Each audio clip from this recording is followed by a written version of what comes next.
Hi hello जानेमन्स, क्या हाल चाल आप सबके। And today I am here with you guys to share के how I score 95 in my class 12 business studies. काफ़ी बच्चों ने लास्ट वीडियो पे कमेंट भी किया था कि भैया बिजनेस स्टडीज़ की भी स्ट्रेटेजी लेके आओ। मैंने वैसे भी बनानी थी and today I am here to share with you guys कि मैंने क्या चीज़ें फॉलो करी, मैंने क्या गलतियाँ करी जिसकी वजह से मैं 5 मार्क्स वहाँ उनको फ्री के दान करके आया हूँ। एंड जब आप ये वीडियो देख रहे हो फरवरी का मंथ स्टार्ट हो चुका होगा, मुश्किल से पूरा फरवरी बचा है, आधा मार्च बचा है। इस टाइम के अंदर either you can make it और you can break it. And for your context मैंने प्री बोर्ड्स में 40s की लाइन में स्कोर किया था and I took that score to 95। एंड मैंने मुश्किल से लास्ट के 1-2 महीने ही अच्छी तरह पढ़ा था और मैंने क्या चीज़ें फॉलो करी अब मैं वो आपके साथ शेयर करता हूँ। बातें बहुत हो गई, अब मैं आपको मिलूंगा लैपटॉप स्क्रीन पे इन 3, 2, 1। So I hope I am visible. Here I am with my CBSE Class 12 strategy, business study strategy। और मैं बिजनेस स्टडीज के लिए एक चीज पहले ही कह रहा हूँ, may be boring but this subject is scoring. थोड़ा बहुत बोरिंग है, थोड़ा बहुत रट्टा है, बट ये इजीली बहुत अच्छे नंबर दे जाता है। अकाउंट्स में इतनी मेहनत करके 95 आते हैं, इसमें इतनी मेहनत करके आ जाते हैं। तो अगर अच्छा खासा स्कोर चाहिए, कल को मार्कशीट में भी अच्छा लगेगा, बिजनेस स्टडी में अच्छे नंबर आए हैं, प्लस मेरी थ्योरी अच्छी है बचपन से। मुझे ना जब भी कोई स्कोरिंग सब्जेक्ट आता है मेरा मन करता है कि ठीक है यार लिख लूंगा मैं, कोई नहीं, गप्पे वप्पे मार लूंगा।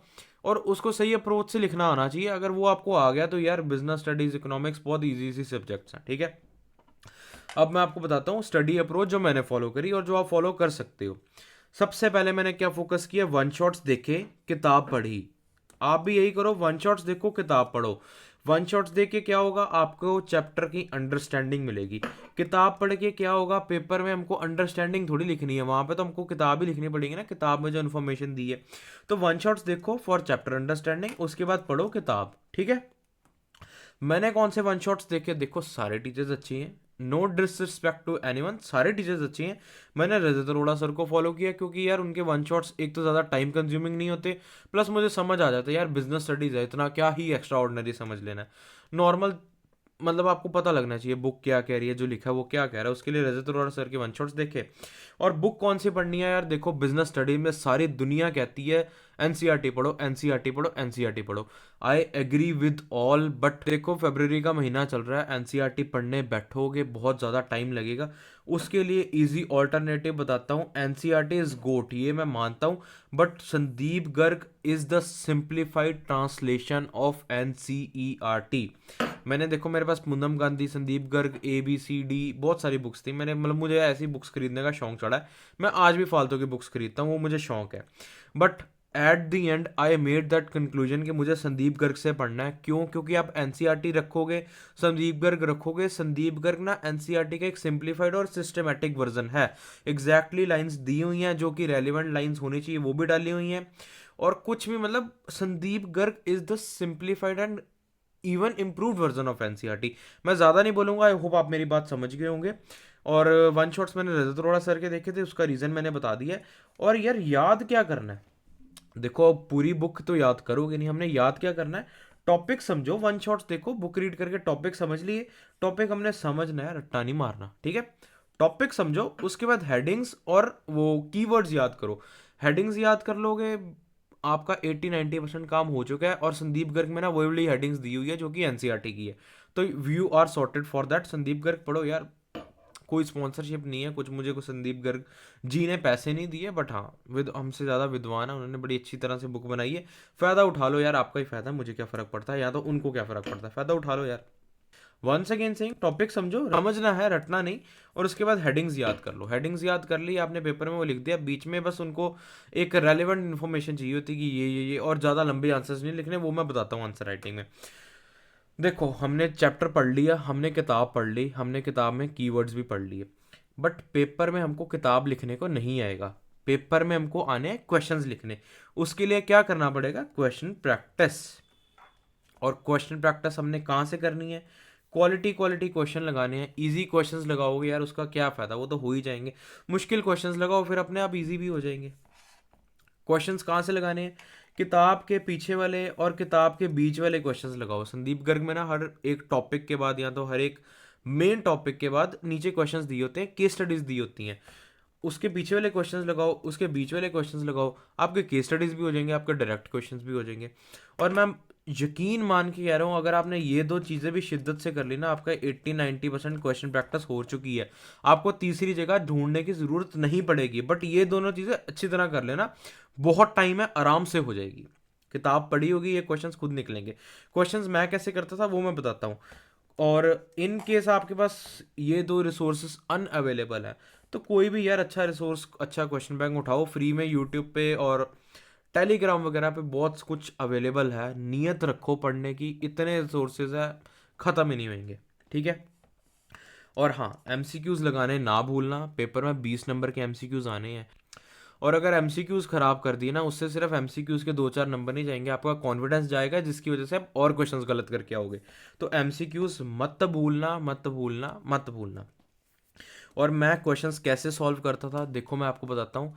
मैंने क्वेश्चन बुक पढ़ी, टॉपिक पढ़ा, उसके बाद आया क्वेश्चन, उसका आंसर मैं हाथ से या तो कैलकुलेटर से या तो किसी भी चीज़ से छुपा लेता था। क्वेश्चन पढ़ता था, उसका आंसर ना दिमाग में हेडिंग्स और कीवर्ड्स फ्रेम कर लेता था, इसका आंसर ये होना चाहिए। फिर मैं उसको मैच करता था, वॉज आई थिंकिंग राइट, क्या मैं सही सोच रहा था। If I was right then I will move on to next question. Please excuse my English, इस टाइम मैं थोड़े जज्बातों में आया हूँ। तो सिंपल है, क्वेश्चन पढ़ो, हाथ से छुपा लो, किसी चीज़ से छुपा लो, दिमाग में आंसर फ्रेम करो। अगर आंसर मैच होता है you are good to go, नहीं मैच होता तो उसको एक बार ही देखो और उसके ऊपर स्टार मार्क कर लो। जब 4 क्वेश्चन और करोगे वापस इस क्वेश्चन पे आना चेक करने कि अब मैं ठीक सोच रहा हूँ। अगर जो गलत होगा वो दिमाग में सही आ जाएगा, और जो सही है वो तो सही है ही है। इससे टाइम भी कम लगता है और फटाफट क्वेश्चन प्रैक्टिस भी हो जाती है। हाँ, नेक्स्ट चीज़ आती है, हमने रिवाइज कहाँ से करना है। हमने चैप्टर पढ़ लिया, हमने क्वेश्चंस भी लगा लिए, बट उसको दिमाग में रिटेन रखना है। उसके लिए ओपीएनस बनाने शुरू कर दो। What do I mean by OPN is 1 page notes. 1 page notes बनाने शुरू कर दो। 1 पेज नोट से मेरा क्या मतलब है, 6-7-8, 3-4-5-6, कोई बड़ा चैप्टर है 7-8 पेजेस पे, 6-7 पेजेस पे लिख के ख़त्म कर दो। मेन मेन हेडिंग्स लिखो, मेन मेन कीवर्ड्स लिखो, छोटे छोटे आंसर, छोटे छोटे वन, मतलब 1 पेज नोट समझ गए ना, जैसे 4-5 पेजेस पे पूरा चैप्टर खत्म करो, उसमें से रिवाइज करना स्टार्ट कर दो। हमने हफ्ते में एक बार ही बारी भी रिवाइज कर लिया, you are good to go, you are sorted. Revise भी हो जाएगा, दिमाग में रिटेन भी रहेगा। नेक्स्ट चीज़ आती है सैम्पल पेपर्स। सैम्पल पेपर्स कहाँ से करने हैं यार, कोई भी सैम्पल पेपर उठाओ, बिल्कुल इसके ऊपर ओवर कॉम्प्लिकेट मत करना। यूट्यूब पे इतने ज़्यादा इन्फ्लुएंसर्स आजकल आ गए हैं, मैं टीचर्स नहीं उनको कहता, मैं इन्फ्लुएंसर्स कहता हूँ। इतने इन्फ्लुएंसर आ गए हैं, किसी को किसी से स्पॉन्सर मिल रही है, किसी को किसी से स्पॉन्सरशिप मिल रही है, उनके चक्करों में ना फंसो। एडू कार्ड उठाओ, ओसवाल उठाओ, मुझे पर्सनली कोई स्पॉन्सर आया मैं एक्सेप्ट नहीं करूँगा, मैं आज ही कह रहा हूँ। और मैं ऐसे क्लेम्स करता अच्छा नहीं लगता, बट यार आप अगर मेरे चैनल पे आए हो, आपको एक ट्रस्ट और एक रिलायबिलिटी देना मेरा फ़र्ज़ है, तो उस चीज़ में सॉर्टेड रहो। एडू कार्ड उठाओ, ओसवाल उठाओ, अरिहंत उठाओ, कोई भी सैम्पल पेपर उठाओ, हमसे ज़्यादा विद्वानों ने बैठ के बनाए हैं, ट्रस्ट करो, सारे अच्छे होते हैं। और सबसे अच्छा मैं बताऊं, सीबीएसई के सैम्पल पेपर उठाओ, पिछले 2-3 साल के सैम्पल पेपर उठाओ। और यूट्यूब पे रजत अरोड़ा सर, सुनील पांडा सर, सारे सारे टीचर्स ना पेपर के आसपास जाके अपने अपने सैम्पल पेपर निकालते हैं। अगर आपने यार ये 6-7 सैम्पल पेपर भी कर लिए, you are good to go. मैंने ना पर्सनली एक भी नहीं खरीदा था, मैंने क्या किया, एक सीबीएसई वाला सैम्पल पेपर उठाया, एक दो पिछले साल के सैम्पल पेपर उठाए, पिछले साल का प्री बोर्ड मंगा लिया अपने स्कूल का, एक मेरे दोस्त ने उस वाल की बुक खरीदी थी, उसमें से 2 को पेपर मंगा लिए। यार मेरे पास ऐसे ही करके 6-7 पेपर हो गए, मुझे ज़रूरत नहीं पड़ी बुक खरीदने की। तो मैंने अकाउंट्स का, इकोनॉमिक्स का और बिजनेस का सारे सब्जेक्ट्स का ऐसे ही किया था। तो कोई भी पेपर उठाओ, सारे अच्छे होते हैं, बस करने की नीयत रखो। रिसोर्सेज इतने अवेलेबल है, नीयत रखो यार पढ़ने की। और हाँ, अगर आप वो इंपॉर्टेंट टॉपिक्स वाली चीज़ें कहने लगे कि भैया इंपॉर्टेंट टॉपिक्स बता दो, इंपॉर्टेंट ये चीज़ें बता दो, वो चीज़ें बता दो, यार अगर आपके 60-70 चाहिए ना, आपको 100 में से 80 चाहिए, फिर ये बातें करो कि इंपॉर्टेंट टॉपिक्स बता दो, ये बता दो, वो बता दो। अगर आप 100 का मतलब 100 आउट ऑफ 100 टारगेट कर रहे हो, then every chapter is important, whether it is consumer protection, whether it is planning organising, सारे चैप्टर्स इंपॉर्टेंट होते हैं। टॉपिक ज़रूर होता है कि ये टॉपिक से ज़्यादा आता है, बट टॉपिक सारे इंपॉर्टेंट होते हैं। चैप्टर समझा होगा, अच्छी तरह आता होगा, कुछ भी क्वेश्चन आ जाए आप लिख लोगे। ये हरकतें मत करना कि ये टॉपिक बता दो, ये क्वेश्चन बता दो, इससे ना 70-80 नंबर आ जाएंगे भैया। अगर आप उतने में खुश हो तो यार कोई नहीं, बता दूंगा वो भी पेपर के पास आके। ठीक है। और हर रिसोर्स अच्छा होता है, हर रिसोर्स ए प्लेस का अच्छा होता है। ए प्लेस मतलब जैसे जो अच्छे अच्छे टीचर्स हैं, रजत अरोड़ा सर है, सुनील पांडा सर है, पराग गुप्ता सर है, मतलब जो ए प्रोमिनेंट नेम्स हैं इस इंडस्ट्री के, उनका कोई भी रिसोर्स हो वो अच्छा होता है। और अगर आपको क्वेश्चंस चाहिए और क्वेश्चंस लगाने हैं, अगर आपने बुक के पीछे वाले क्वेश्चंस भी कर लिए हैं और भी एक आधे रिसोर्स से क्वेश्चन कर लिए हैं, अगर आपको और क्वेश्चन चाहिए तो सीबीएसई के सैम्पल पेपर्स में से क्वेश्चन निकालो, एडिशनल क्वेश्चन पेपर में से क्वेश्चन निकालो, क्वेश्चन बैंक में से क्वेश्चन निकालो, एडिशनल क्वेश्चन बैंक में से क्वेश्चन निकालो। इतने रिसोर्सेज फ्री में अवेलेबल है यार, पढ़ने वाले बनो। ठीक है, सबसे पहले अपने बुक के पीछे वाले और बुक के बीच वाले क्वेश्चंस करो। और संदीप गर्ग इज़ भगवान। भगवान क्यों, मैंने आपको एनसीईआरटी वाली रेफरेंस बता दी है, कॉन्टेक्स्ट बता दी है। और कीवर्ड्स और हेडिंग मिलके आपको नंबर दिलाएंगे। अगर आपने ये दो चीज़ों पे थोड़ा बहुत भी फोकस डाल लिया, you will easily score 95, 97, 98 and even 100।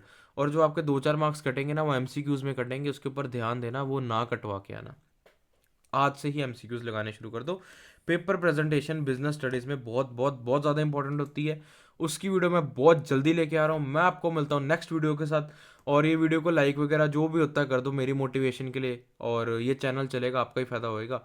और मैं आपको मिलता हूँ नेक्स्ट वीडियो के साथ, तब तक के लिए साइनिंग ऑफ।